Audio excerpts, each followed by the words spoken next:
it's really, I think it's really funny listening to Genasee tell the story of us, like how we met and how we got together, how we started dating, because it is like hot and cold, black and white, in like the way that we tell the story. I had a mutual friend in high school. I went to high school with him. Cole played football with him at the UW, and they were roommates. And he introduced us. That is the short story. You ask Cole, that will be like an hour and a half long story. Is how long it took him the last time he told that story. Like I see all these like extravagant details about it and the way that it played out, and you know, she can tell it in 2 minutes. I'm like, how do you do that? I don't even know, but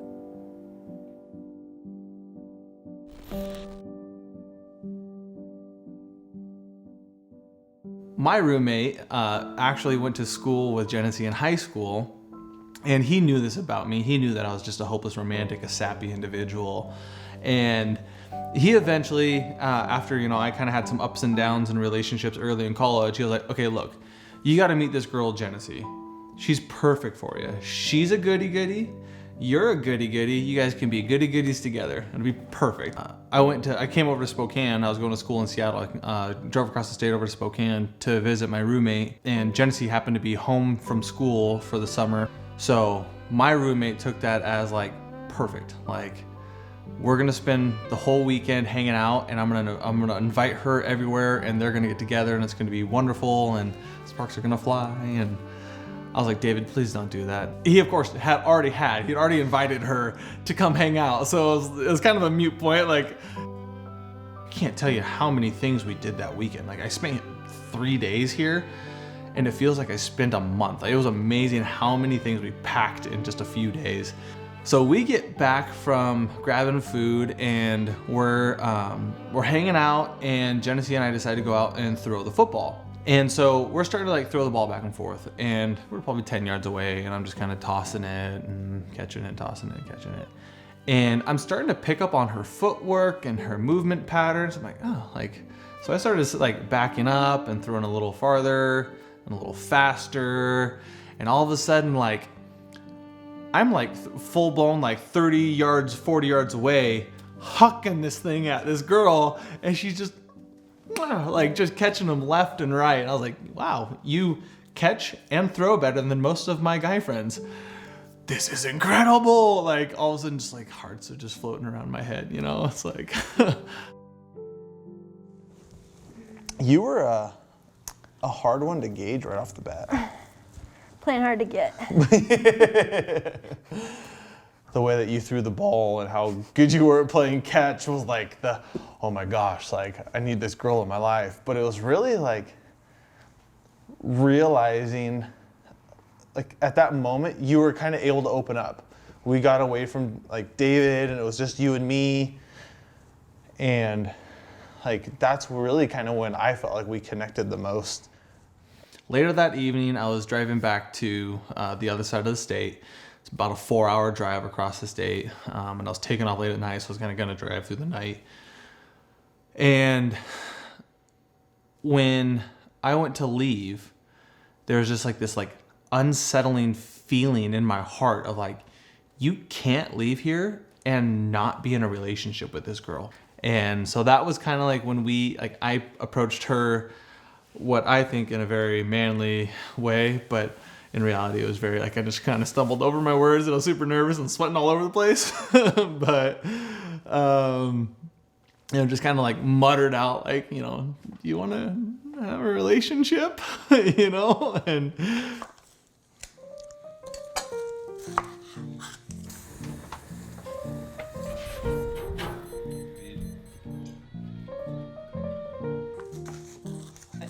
You remember that one time I cooked? What did I cook in the oven? Was it like a turkey sausage? I put it on like a little skewer. No, he opened the oven. I should find that picture. I walk around the corner. The oven is open, and he has a stick with like a hot dog, and he's just like sitting here roasting his hot dog with the oven on high. It worked, I think. I also walked in one day, and it's a small apartment, mind you. And it was like this, I opened the door and it was this burst of heat right in the face.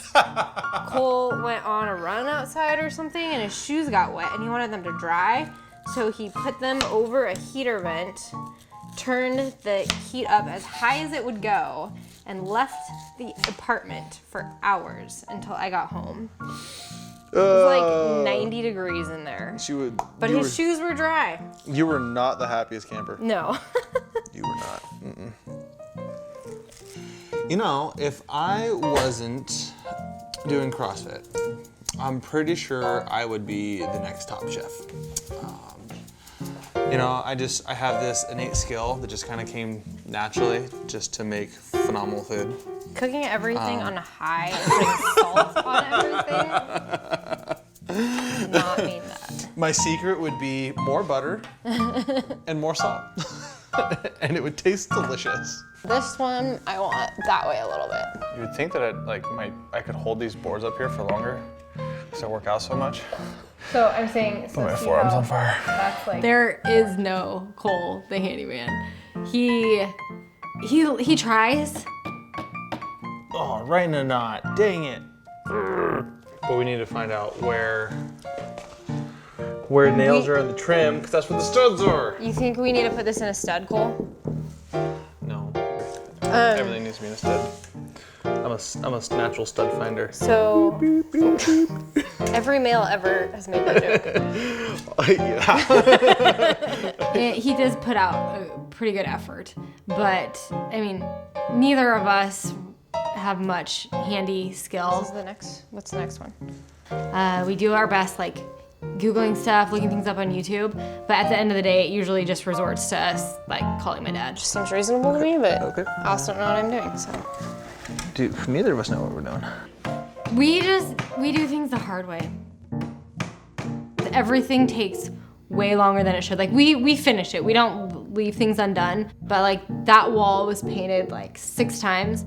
For some reason, house projects, we fail like 10 times before we finally settle like, okay, I guess we can live with this because we're tired of trying so much. Anywhere close to being straight. Oh, it's perfect. Check you out. Yeah. Cool. Why did you choose this one? Don't even. Don't leave that. It's a senior portrait. That is not cool. That is not cool of you at all. Why would you hang that Center. there?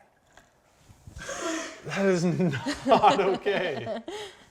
We can work with it, figure out Yeah. how we want it to go. I like it. Cool. Good.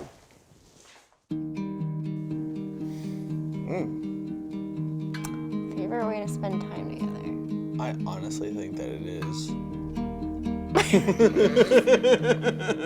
You're really excited about your answer, so we'll go with yours. Did my stomach growl? Oh. No, what are you gonna say? Oh, I honestly think that one of our favorite ways to spend time together is moments like this, sitting and talking. Yeah. Well, talking in any sense, whether it be here by the fire, going on a walk, even just driving. Yeah. How many times have we driven across the state, didn't play a lick of music, just talked the whole time? Yeah.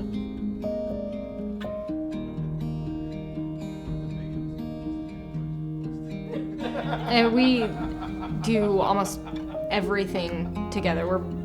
We function very well alone. We're both very independent by ourselves and can function just fine on our own, but we are 10 times stronger together, and we much prefer to be together, and we do as much together as we can because we're just stronger, better, happier people.